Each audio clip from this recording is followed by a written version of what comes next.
दोस्तों सलाम, नमस्ते, सत श्री अकाल। आप देख रहे हैं डेली न्यूज़ क्लिप और मैं हूं तनवीर।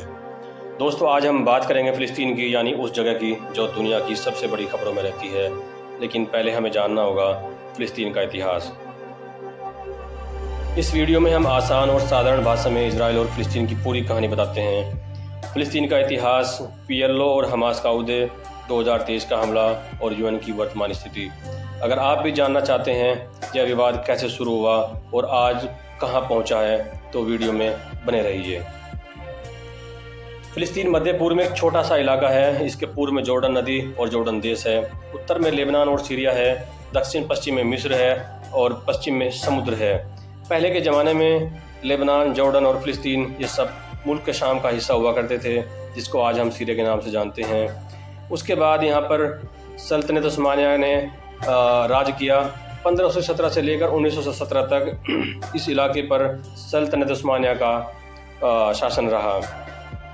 सल्तनत उस्मानिया के बाद ब्रिटेन ने यहाँ शासन किया। ब्रिटेन ने जर्मनी से निकाले गए यहूदियों को यहाँ बसाना शुरू किया। धीरे धीरे यहाँ की आबादी बदलने लगी और फ़िलिस्तीन अरब लोग अल्पसंख्यक होने लगे। इसी बात से तनाव और गुस्सा बढ़ा।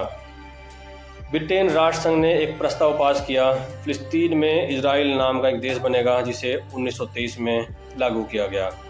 फ़िलिस्तीनियों ने इसका भारी विरोध किया, हिंसा हुई, हजारों लोग मारे गए। धीरे धीरे यहूदियों ने अपनी फौज बनाई और ब्रिटेन और अमेरिका ने उसको पूरा समर्थन किया। अमेरिका और पश्चिम को इस क्षेत्र में अपना एक मजबूत ठिकाना चाहिए था, इसीलिए इजराइल को उन्होंने मदद की। जब यूनाइटेड नेशन बना तो उसने सबसे पहले इजराइल को मान्यता दी। एक साल बाद ब्रिटेन यहाँ से निकल गया और इजराइल ने खुद को आज़ाद देश घोषित कर लिया। अरब देशों ने इसका भारी विरोध किया और 1964 में विरोध के चलते सीरिया, मिस्र, जॉर्डन ने इजराइल पर हमला कर दिया। अमेरिका ने इजराइल को हर तरह से सपोर्ट किया, क्योंकि इजराइल उसका एक बेहद करीबी पार्टनर है, जिसके चलते वो पूरे मिडिल ईस्ट पर कंट्रोल रख सकता है। इसीलिए इजराइल ने अमेरिका के सपोर्ट से सीरिया और जॉर्डन के कुछ हिस्सों पर कब्जा कर लिया। इसके बाद फ़िलिस्तीनियों ने पीएलओ यानी फ़िलिस्तीनी मुक्ति संगठन, फ़िलिस्तीन लिबरेशन ऑर्गेनाइजेशन बनाया। इसका मकसद इजराइल को हटाना और अपनी संप्रभुता लेना था। उसके नेता यासर अराफात थे। आज वही पीएलओ फ़िलिस्तीन में शासन कर रही है, लेकिन उसकी कोई सीमा तय नहीं है, उसकी अपनी कोई सेना नहीं है, उसकी अपनी कोई मुद्रा नहीं है, यानी वह कई मामलों में इजराइल पर निर्भर करता है। बाद में हमास नाम का एक संगठन बना, जिसने गाजा पर नियंत्रण कर लिया। पीएलओ और हमास में आपस में मतभेद हो गए। आज गाजा हमास के पास है और बाकी हिस्सा पीएलओ के पास है। इजराइल के बढ़ते जुल्म और बर्बरता से परेशान होकर कई बार हमास और इजराइल में टकराव हुआ। उसी की वजह से 7 अक्टूबर 2023 को हमास ने इजराइल पर बड़ा हमला किया। हज़ारों लोग मारे गए, सैकड़ों बंदी बनाए गए। ये अलग मुद्दा है, हज़ारों लोग किसने मारे, क्योंकि हमास का दावा है कि इजराइल ने सेल्फ डिफेंस में खुद हवाई फायरिंग करके अपाचे हेलीकॉप्टर से लोगों को मारा गया। तब से इजराइल और हमास में लगातार युद्ध चल रहा है। लाखों लोग मारे जा चुके हैं। गाजा के लोग भूख, बमबारी और तबाही झेल रहे हैं। करीब 151 देशों ने फ़िलिस्तीन को अस्थायी मान्यता दी है।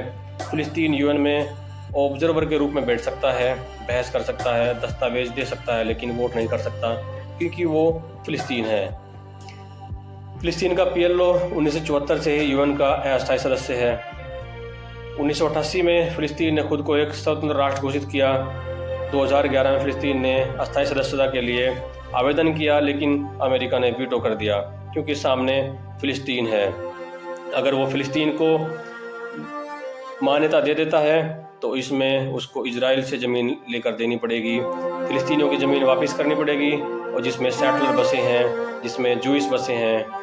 लेकिन अमेरिका नहीं चाहता कि वो ज़मीन वापस हो। इसीलिए फ़िलिस्तीन को अब भी गैर सदस्य पर्यवेक्षक का दर्जा यूएनओ में हासिल है। अगर फ़िलिस्तीन को यूएन की पूरी सदस्यता मिल जाए तो क्या फ़ायदा होगा? देखते हैं। उसे वोटिंग का अधिकार मिलेगा, फंड और तकनीकी मदद मिलेगी, अंतर्राष्ट्रीय सब मंच पर बराबरी मिलेगी, सीमा और संसाधनों पर उसका कानूनी हक मजबूत होगा, यानी वो अपनी सीमाओं को डिफेंड कर सकता है। लेकिन सबसे बड़ा रोड़ा अमेरिका और इजराइल का गठजोड़ है, क्योंकि अमेरिका हर बार इजराइल को बचाने के लिए वीटो करता है। अगर वो वीटो नहीं करेगा तो इजराइल को फ़िलिस्तीनियों की ज़मीन वापस देनी पड़ेगी। तो असल सवाल ये है कि क्या यूएन फ़िलिस्तीन की खोई हुई ज़मीन वापस दिला सकता है? असल में यूएन सिर्फ प्रस्ताव पास कर सकता है, ज़मीन वापस नहीं दिला सकता। शांति सेना या सुरक्षा सेना तभी भेजी जाती है जब वीटो पावर सदस्य देश राजी हों। अमेरिका अपनी वीटो पावर से हर बार इजराइल को बचा लेता है, इसीलिए आज भी फ़िलिस्तीन के अधिकार तुर्की बात रखते हैं। इतिहास बताता है कि किसी भी देश को अपने अधिकार खुद लेने पड़ते हैं, मेहनत से, संघर्ष से, कूटनीति से और बलिदान से। अरब लीग और दूसरे देश अभी तक सिर्फ मूक बनकर देखते रहे हैं। अगर अरब देश अपना रवैया बदलें और एकजुट होकर अमेरिका के ऊपर दबाव बनाएं तो काम बन सकता है। दोस्तों, फ़िलिस्तीन का मसला सिर्फ ज़मीन का नहीं है, इंसानियत का है, क्योंकि वहाँ लाखों बेगुनाह लोग कत्ल किए जा रहे हैं और कत्ल हो चुके हैं, जिनके ऊपर दुनिया में काफ़ी ज़्यादा आवाज़ उठ रही है। सोशल मीडिया पर भारी आवाज़ उठ रही है, हज़ार लोग प्रोटेस्ट कर रहे हैं। तो हम क्या फ़िलिस्तीनियों को उनका हक मिलना चाहिए या नहीं? क्या आपका विचार है? आप हमें कमेंट में ज़रूर बताइए।